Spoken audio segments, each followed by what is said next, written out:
Hey everybody. Hey everybody, welcome to Call and Rick Talk Risk. Yeah, we're Talk off to to a good start today. uh, Carlo and I got nothing for today. So, exactly. We're Carlo, talking fashion, which I think is great. yeah, Um, because obviously I've got the most fashionable haircut. And, yeah, hey, yeah, I'm a fashion influencer, babe. exactly. What else can we advise on, Rick? We've done what? Parenting, all types of things. Why not fashion? Um, well, let's talk about simplicity and elegance, Rick. And let me start off with something, and then maybe you've got your own cases. Maybe we should talk about the motivation. Well, um, The we motivation see. is I've been asked to review a report, and the report Okay, is incredibly elegant. It's incredibly sophisticated. okay, It is also incredibly wrong. It is written to be not understood by anybody. yeah, yeah, yeah. The angle I see it is, a lot of documentation builds up over time and builds up and builds up and builds up, and lipstick is put on that pig, to make it in a nice format and so on. And it may look great, but it's not simple. But Um, also, it's not practical. And even it's not more practical. importantly, it's not usable. We have to remember a couple of things as risk managers. First off, risk management, in my opinion anyway, and I realize that a lot of firms that this is not true, but risk management, in my opinion, is to serve the firm. It Hmm. is to help the firm improve outcomes, to have uh, better outcomes that would otherwise. I realize in other places it's done for regulatory purposes, it's done for box ticking purposes. I realize that there's a whole bunch of other objectives, but ultimately, good risk management is done to help the firm. That's first thing that we often forget about as risk managers. The second thing is, as risk managers, particularly now, in this day and age, it wasn't the case, 30 years ago when I started. But in today's day and age, most risk managers are incredibly highly trained. They're Hmm. highly specialized. So far out there on the risk management learning curve that we forget that what seems simple and obvious to us is not simple and obvious to the people who are implementing it. Hmm. Third is the development of risk management has gone from something that's very practical to something that is incredibly academic. And by academic, I mean purely irrelevant. It's Hmm. elegant, but is it implementable? Yeah, I think you hit on it. What's practical, what's usable, and I think you're right. We get so much training. We have master's degrees and certifications and all these fancy models, and we want to use it. I mean, of course, it's fun. It's intellectually stimulating to use these things and apply them to what's going on. But yeah, we need to stop and think for a second. Is it usable? Are people that are going to need to implement this, are they going to understand it? As we were chatting a bit before the podcast, I gave the example of what's going on in the market now with oil prices and all other assets out there. There's breaks, and if you might have a very elegant risk model that captures all of the inputs, but when something changes so drastically, you might prefer a simple model that you understand well and you can adjust quickly to changing market forces. Um, Rather than look through your 300 pages of documentation and try to figure out what the heck is going on with our model. Why is it predicting the wrong things? Um, so that is one, yeah, one of the cases. One of the things I did as a professor, I used to teach at why, without being snobbish about it, at my alma mater, which I think is highly regarded as Canada's top business school, or at least it was at the time. And I used to use a quote by my hero, Richard Feynman, the great physicist, who said, if you can't explain what you're doing to someone in grade 6, then you don't know what you're doing. And so what I would do in my class, which was a business school class on finance, and it was done by the Socratic method. So the students had, to basically defend their ideas live in real time, was twice a year I would bring in my mother. I think I brought this up before, No. but twice a year I'd bring in my mother to class.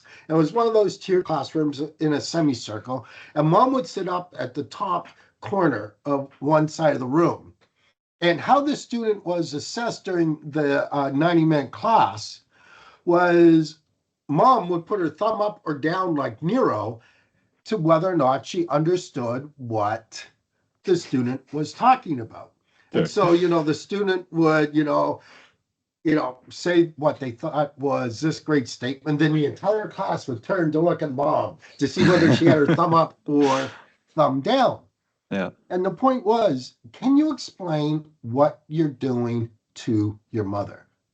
You brought up a VAR model. Can you explain the nuances of your VAR model to your mother? Now, I was explaining this to someone once, and they said, yeah, but my mom has a PhD in mathematics from which she did. Okay. So, the task was much, much easier for them. Yeah. But not everyone's mom has a PhD in mathematics or a PhD in risk management or something similar. So, the other thing that, in my consulting company that we did is, I was surrounded and I was fortunate to partner with a lot of really, really, really bright people. And everyone knew that I had by far the smallest brain of the group. Okay. As I always say, it's not possible to underestimate how small my brain is. But we used that to our advantage. Is all these bright people who are my partners and employees, they would go in and review the client's issue, and then they had to come back and explain it to me. Now, with my small brain, it was hard work to get it distilled down to a level whereby they could explain it to me. But what we found is if they explained the problem in terms that I could understand it, then it turned out that everyone understood it, including the client, who probably didn't understand the problem before. And guess what? We found that was tremendously valuable. And then they would produce a solution, and we'd reverse the process. Again, they'd have to explain the solution to me before going back to the client in terms that I and my small brain could understand. We found that when they did that, everyone understood the solution. And risk management is so much more powerful and impactful when everyone understands the problem and everyone understands the solution. Yeah. But, so often risk management, whether it's used solely in the ideal purpose for improving the objectives of the company or for regulatory purposes, no one knows what's going on. Or only a small subset know what's going on in terms of how the regulations are written, how the risk measures are calculated, how the risk report is written, and so much more powerful to be simple than elegant. Yeah, exactly. And I think we're hitting on one of our themes we've touched on for the past couple of weeks, which is communicating with the front office and more people than that. Absolutely. But if you're talking to the front office all the time, you have to talk a different language. And if you're talking to risk all the time, well, you're on your home territory, and you can use your VAR and quintiles as much as you want, but you need to adjust when you talk outside of risk. So very important. Good lesson. For risk managers there. Is there a time risk managers should be elegant? Is there also a case that to be heard, we need to be appealing and maybe in a different way? Look, there's always marketing, right? Yeah. Okay. Yeah. And yes, I'm never, ever, ever going to totally trash elegance. Yeah. Okay. But who sells more jeans? Levi's in their simplicity, or some uber duper fancy jean manufacturer who has their threads, developed from sheep that are only fed who knows? Yeah. Okay. Who sells more records today? No, I don't want to get into the current Oscar category. I love classical music. But calling a spade, more people listen to pop music these days than listen to, Beethoven, even though I much prefer Beethoven. There's a time for elegance and there's a time for simplicity. Yeah. There's a time for what's uh, elegantly right, and there's a time for what's approximately workable. Yeah. No, that's good. That's sound advice. Risk managers need to go between those different levels. Yeah, and keep in mind, how do you appeal? How do you explain to other people? So good one, Rick. Um, a quick public service announcement, I guess, for me, but Premier Intelligent Risk, a new issue comes out tomorrow, which is probably going to be in the past by the time we publish this podcast, and we'll have fantastic new articles there for you to read, including a capstone on operational risk and dealing with the regulator. Your favorite topic, Rick. I know you'll be reading it. I also think we should do a PSA on the essay contest. Thank you. Yeah. Intelligent Risk has also launched the second student essay contest, so our spring 26 edition. I want to first start by saying we heard back from the students that entered last year that got feedback from our judges, of which you're one, Rick, and they were overjoyed. And the judges, in some cases, were pretty brutal and said, "Listen, this has a lot of Not work." me. Like No, I was gentle. Rick. I was gentle. Yeah.